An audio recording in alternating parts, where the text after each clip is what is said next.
And Pittsburgh has won 21 consecutive games under the brightest lights there are in this sport, Monday Night Football. Just incredible. The last time they dropped one in Pittsburgh, 1991, Week 7 against the Giants. The Raiders won a dozen straight in the 70s and 80s, which earned them quite a rep as the kings of Monday night.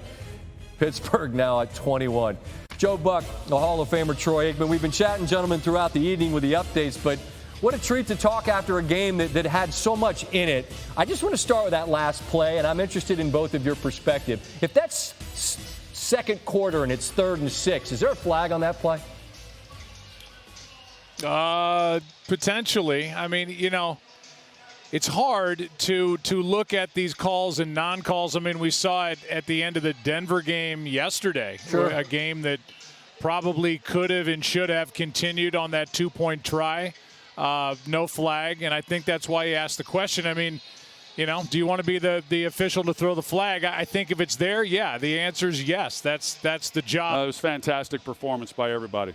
I think we often caution ourselves, right, 1-2 weeks into a season, not to overreact to what we're seeing, right? And you speak to the struggles offensively. There are a long list of teams we could point to around the NFL whose offenses just haven't been what they would hope they'd be. I think Cleveland and Deshaun Watson are there, right? I think you could certainly point to Burrow in Cincinnati, and we hope his calf's okay for next Monday night.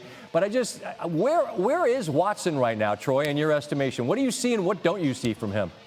Well, he did not look comfortable tonight. It's all been built around Nick Chubb. We understand that. And Kevin Stefanski understands that. And that's not a bad way to go. And Deshaun Watson was having to get adjusted a little bit to kind of the different play, the play action off of the running game and those types of things. But now, without Nick Chubb, I just think that this offense going forward, I would have to believe is going to look different than what we've seen under Kevin Stefanski for the last few years. That's interesting. And, Joe, I was curious about your conversations with Cleveland leading up to this game. Nick Chubb is on a short list of the very best backs in the league, and you see an injury like that, and it's just gutting for anyone. But in Jerome Ford, who scored immediately after the injury and then had that big run, I wonder how close your sense of their ability to replicate who Chubb is, understanding he's not the same, but how much will they have to change based on your sense of what Ford might be for them? Yeah, well, we know this. They have a really good offensive line. They do have the rookie out of right tackle. Now, we know that Cam Akers is evidently sliding toward the trade block.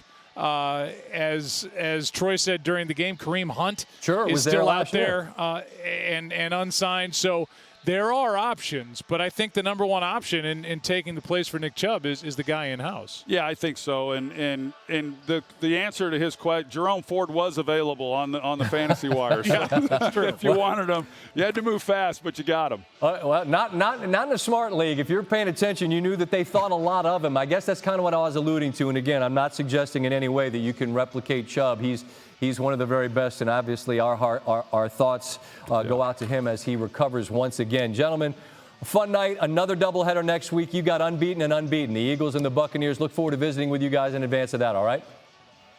Yeah, I can't wait. Thanks, Scott. Appreciate you, boys. Travel safely. Pittsburgh gets the victory. What a night for their defense. A pick six to start the game and a strip, sack, scoop, and score to end it, essentially, from T.J. Watt.